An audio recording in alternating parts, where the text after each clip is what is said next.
L'homme qui désirait de l'or Bansir, un constructeur de chars à Babylone, se sentait très découragé. Il était assis sur un mur bas autour de sa propriété, regardant tristement sa maison simple et son atelier où se tenait un char à moitié fini. Sa femme apparaissait souvent à la porte, le regardant. Ses regards lui rappelaient que leurs provisions alimentaires étaient presque épuisées et qu'il devait terminer le char pour être payé par son riche client. Mais malgré ses inquiétudes, le grand et musclé Bansir restait sur le mur. Son esprit luttait lentement avec un problème qu'il ne pouvait pas résoudre. Le soleil brûlant de la vallée de l'Euphrate tapait sur lui, faisant apparaître de la sueur sur son front qui coulait sans qu'il ne s'en aperçoive dans les poils de sa poitrine. Derrière sa maison, le mur en terrasse du palais du roi se dressait, et non loin, la tour peinte du temple de Bel atteignait le ciel. Sa maison simple se trouvait à l'ombre de ces grandes structures.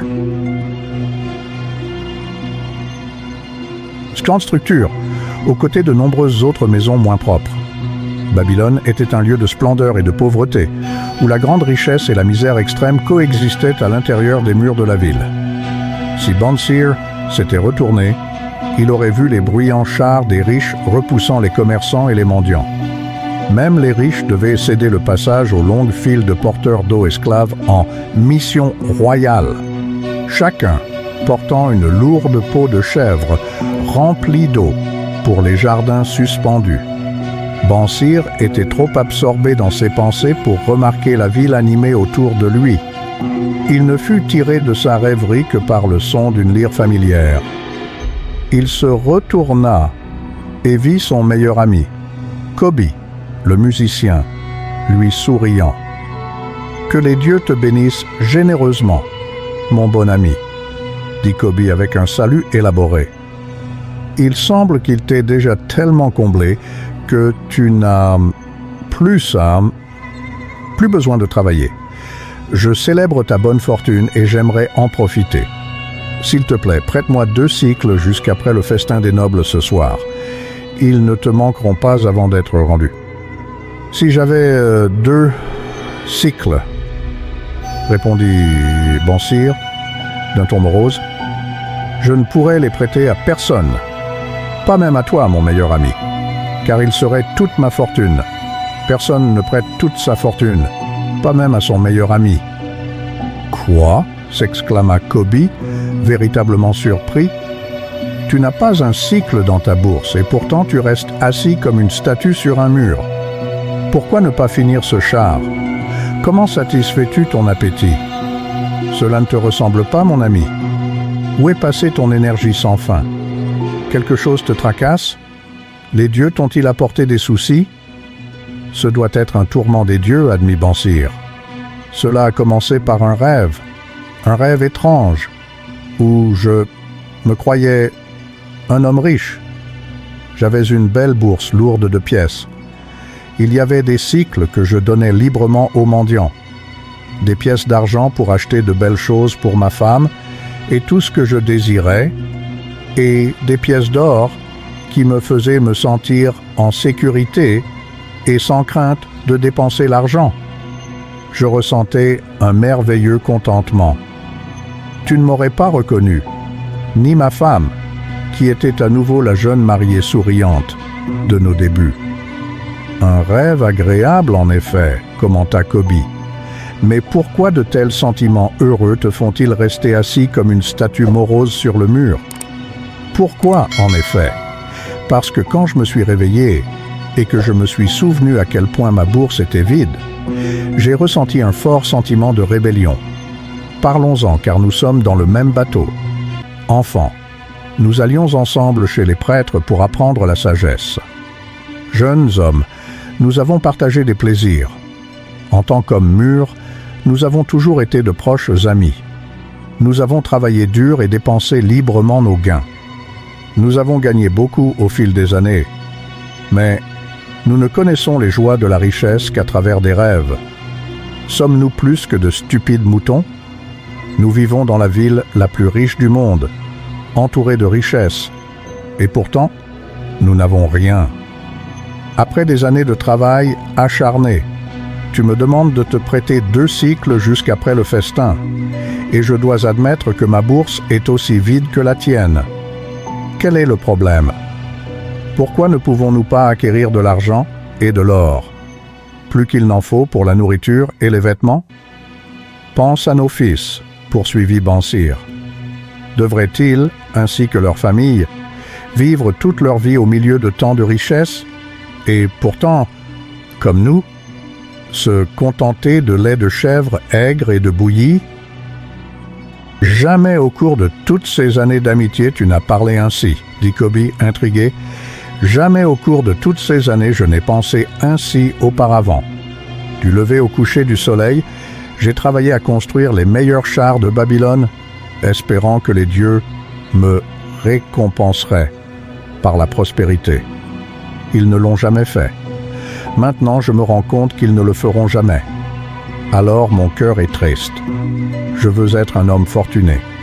Je veux posséder des terres et du bétail, avoir de beaux vêtements et des pièces dans ma bourse. Je suis prêt à travailler dur pour ces choses, mais je veux que mon travail soit équitablement récompensé. Quel est notre problème? Pourquoi ne pouvons-nous pas avoir notre part des bonnes choses, choses qui nous entourent? Je voudrais connaître la réponse, répondit Koby. Je ne suis pas plus satisfait que toi. Mes gains de ma lyre disparaissent rapidement. Je dois souvent planifier et manigancer pour éviter que ma famille ne souffre de la faim. Je désire aussi une plus grande lyre pour jouer la musique qui emplit mon esprit. Avec un tel instrument, je pourrais créer une musique plus belle que celle que le roi a jamais entendue. Tu devrais avoir une telle lyre. Personne dans tout Babylone ne pourrait la faire chanter plus doucement que toi. Mais comment l'obtenir alors que nous sommes aussi pauvres que les esclaves du roi? Écoute la cloche. Les voilà. Il montra la longue file de porteurs d'eau à moitié nus et en sueur marchant depuis le fleuve. 5 de front, chacun courbé sous une lourde peau de chèvre remplie d'eau. Un bel homme les conduit, indiqua Koby en parlant du leader qui marchait sans charge. Il doit être important dans son propre pays. Il y a de nombreuses belles figures dans la file, approuva Bansir. Des hommes grands et blonds du nord, des hommes noirs, riants du sud, des hommes petits et bruns des pays plus proches. Tous marchant ensemble du fleuve au jardin, de retour, jour après jour, année après année. Aucun bonheur en perspective. Des lits de paille pour dormir, de la bouillie dure à manger. Pitié pour les pauvres brutes, Koby. Je les plains, en effet. Pourtant, tu me fais voir combien peu mieux nous sommes, bien que nous nous appelions des hommes libres. C'est vrai, Koby. Aussi désagréable que cela puisse être. Nous ne voulons pas vivre comme des esclaves année après année, travaillant sans aller nulle part. Pourrions-nous découvrir comment les autres acquièrent de l'or et faire comme eux? Demanda Koby. Peut-être y a-t-il un secret que nous pourrions apprendre en demandant à ceux qui savent, répondit Bansir pensivement. Aujourd'hui, j'ai vu notre vieil ami Arkad rouler dans son char doré. Il ne m'a pas ignoré, comme beaucoup à sa place pourraient le faire. Au contraire, il m'a fait un signe de la main et m'a souri, dit Koby. On dit qu'il est l'homme le plus riche de toute Babylone, réfléchit Bansir. Tellement riche que le roi recherche son aide en matière de trésorerie, répondit Koby. Tellement riche, interrompit Bansir, que je crains que je serais tenté de prendre son portefeuille dodu si je le rencontrais dans l'obscurité. N'importe quoi, réprimanda Koby.